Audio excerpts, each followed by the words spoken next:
to reverse the direction of rotation of a rotor. ഇപ്പോൾ റോട്ടറിൽ ഇപ്പോൾ ഒരു ഡയറക്ഷനിൽ കറങ്ങുന്ന റോട്ടറിൻ്റെ ഡയറക്ഷൻ എന്ത് ചെയ്യുന്നു, റിവേഴ്സ് ചെയ്യാൻ എന്തൊക്കെ കാര്യങ്ങൾ ശ്രദ്ധിക്കണമെന്ന് നോക്കാം. The direction of rotation of the stator manifold depends upon the phase sequence of the supply. അപ്പോൾ സപ്ലൈയുടെ ഫേസ് സീക്വൻസിനെ ഡിപ്പെൻഡ് ചെയ്തിട്ടാണ് ഈ സ്റ്റേറ്ററിൻ്റെ മാനിഫീൽഡിൻ്റെ direction. To reverse the direction of the stator as well as the rotor, the phase sequence of the supply is to be changed by changing any two leads connected to the stator. അപ്പോൾ phase sequence എന്ത് ചെയ്യാൻ മതി, change ചെയ്യാൻ വേണ്ടി സപ്ലൈയുടെ phase sequence ചെയ്യാൻ മതി ഏതെങ്കിലും രണ്ട് ടെർമിനൽസ് അല്ലെങ്കിൽ സ്റ്റേറ്റർക്ക് കണക്ട് ചെയ്യുന്ന രണ്ട് ലീഡ്സ് എന്ത് ചെയ്താൽ മതി, ചേഞ്ച് ചെയ്താൽ മതി. Rotating magnetic field from a 3-phase stator. The operation of the induction motor is dependent on the presence of rotating manifold in the stator.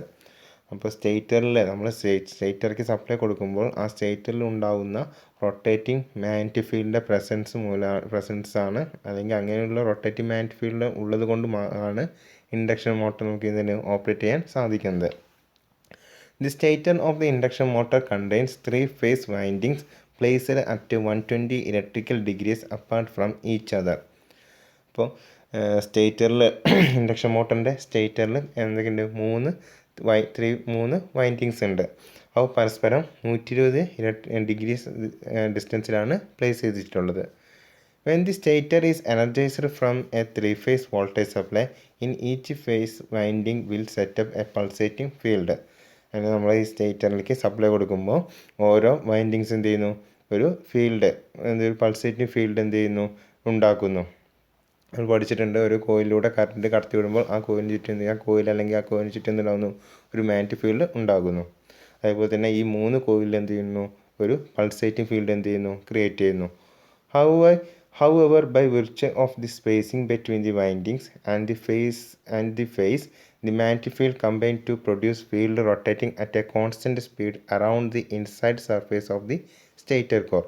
അങ്ങനെ നമ്മൾ സ്റ്റേറ്റർ വെച്ചിരിക്കുന്നതിൻ്റെ പ്രത്യേകതയും അതുപോലെ തന്നെ ഫേസ്, അതുപോലെ തന്നെ മാഗ്നറ്റിക് ഫീൽഡ്, ഈ 3 വൈൻഡിങ്ങിൻ്റെ മാഗ്നറ്റിക് ഫീൽഡ് അതിൻ്റെയും കൂടി കമ്പൈൻ ചെയ്തിട്ട് അല്ലെങ്കിൽ ഇവയുടെയൊക്കെ ഒരു പ്ലേസ് ചെയ്തത് മൂലം അവിടെ എന്ത് ചെയ്യുന്നു, ഒരു റൊട്ടേറ്റിംഗ് ഫീൽഡ്, കോൺസ്റ്റൻറ്റ് സ്പീഡിലുള്ള ഒരു മാഗ്നറ്റിക് ഫീൽഡ് എന്ത് ചെയ്യുന്നു, റൊട്ടേറ്റ് ചെയ്യുന്നു constant speed around inside surface of the stator core. ആ സ്റ്റേറ്ററിൻ്റെ ഇൻസൈഡ് സർഫേസിൽ ഒരു റൊട്ടേറ്റീവ് മാഗ്നറ്റിക് ഫീൽഡ് എന്ത് ചെയ്യുന്നു, ഉണ്ടാകുന്നു.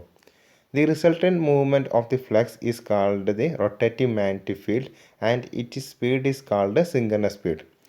അങ്ങനെ ഈ ഇതിൻ്റെയൊക്കെ ഫലമായി 3 വൈൻഡിങ്സിൻ്റെ പ്ലേസ് ചെയ്തതിൻ്റെയൊക്കെ ഫലമായിട്ടുണ്ടാകുന്ന ആ ഫ്ലക്സ് നമ്മൾ എന്ത് പറയുന്നു, റൊട്ടേറ്റിംഗ് മാഗ്നറ്റിക് ഫീൽഡ് എന്ന് പറയുന്നു. ഇങ്ങനെ റൊട്ടേറ്റിംഗ് മാഗ്നറ്റിക് ഫീൽഡ് ഉള്ളതുകൊണ്ട് മാത്രമാണ് ഇൻഡക്ഷൻ മുഖേന അവിടെ ഈ റോട്ടറിൽ ഒരു EMF ഇൻഡ്യൂസ് ചെയ്യുന്നതും ആ റോട്ടറിൽ ഒരു ടോർക്ക് അനുഭവപ്പെടുന്നു. ഈ റൊട്ടേറ്റിംഗ് മാഗ്നറ്റിക് ഫീൽഡിൻ്റെ സ്പീഡിനെ നമ്മൾ എന്ത് പറയുന്നത് അല്ലെങ്കിൽ വിളിക്കുന്നത്, സിങ്കർണസ് സ്പീഡ് എന്ന് വിളിക്കുന്നത്. The speed at which the field rotates is called synchronous speed and it depends upon the frequency of the supply and number of poles for which the stator wound.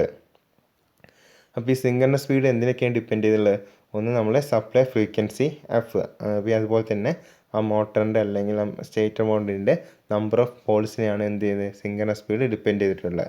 അപ്പോൾ synchronous speed അതിനെ സൂചിപ്പിക്കുന്ന ലെറ്ററാണ് എന്ത്, NS.